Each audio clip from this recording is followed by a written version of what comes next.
अगर आपने अभी तक हमारे चैनल को सब्सक्राइब नहीं किया तो अभी सब्सक्राइब पर क्लिक करें और साथ ही बेल आइकन पर क्लिक करें ताकि आपको हमारी हर नई आने वाली वीडियो आसानी से मिलती रहे। मैदे पर बोझ और तेज़ाबियत के मसाइल की वजह से काफ़ी लोग परेशान रहते हैं।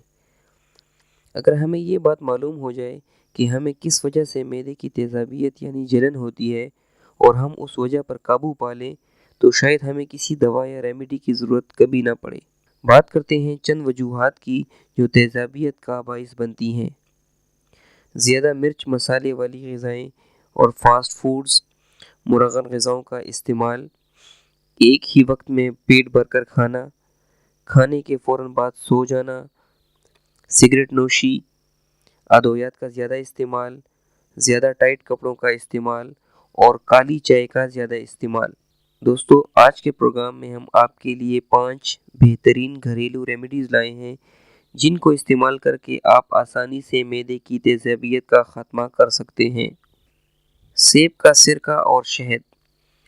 सेब का सिरका मैदे की तेज़ाबियत को तेज़ी से ख़त्म करता है। साथ ही अगर शहद का इस्तेमाल किया जाए तो तेज़ाबियत दूर करने के लिए सबसे बेहतरीन रेमेडी बन जाती है। एक खाने का चम्मच सेब का सिरका लें और एक खाने का चम्मच शहद लें और इनको एक गिलास नीम गर्म पानी में डालकर मिक्स कर लें और इस पानी को दिन में 2 बार इस्तेमाल करें तो मैदे की तेज़ाबियत फ़ौरन ख़त्म हो जाएगी। अदरक का कहवा। तहकीक ने साबित किया है कि अदरक का इस्तेमाल मैदे की जलन को तेज़ी से दूर करता है। ताज़ा अदरक लेकर उसको साफ़ करें। 2 गिलास पानी लेकर उसमें अदरक के 5 अदद छोटे छोटे टुकड़े डालकर इस पानी को उबाल लें। आप इसमें हस्बे ज़ायक़ा चीनी भी इस्तेमाल कर सकते हैं। इस मशरूब को दिन में 2 बार इस्तेमाल करें तो मैदे की तेज़ाबियत का फौरी खात्मा हो जाएगा। अजवाइन का इस्तेमाल।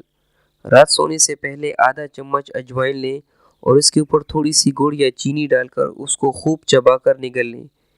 इसके बाद 1 गिलास नीम गर्म पानी पी लें तो मैदे की तेज़ाबियत ख़त्म हो जाएगी।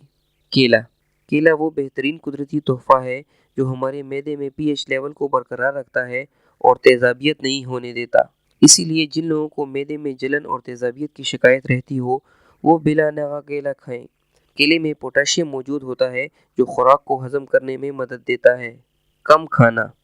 अगर आप रोज़ाना 3 वक्त पेट भर कर खाना खाते हैं तो वही खाना आप 3 के बजाय 5 औकात में खाएं तो इसका नतीजा ये होगा कि मैदे पर बोझ नहीं पड़ेगा, खाना जल्द हज़म होगा और सीने की जलन और तेज़ाबियत की शिकायत कभी नहीं होगी।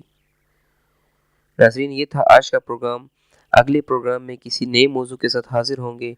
तब तक के लिए अल्लाह हाफिज़।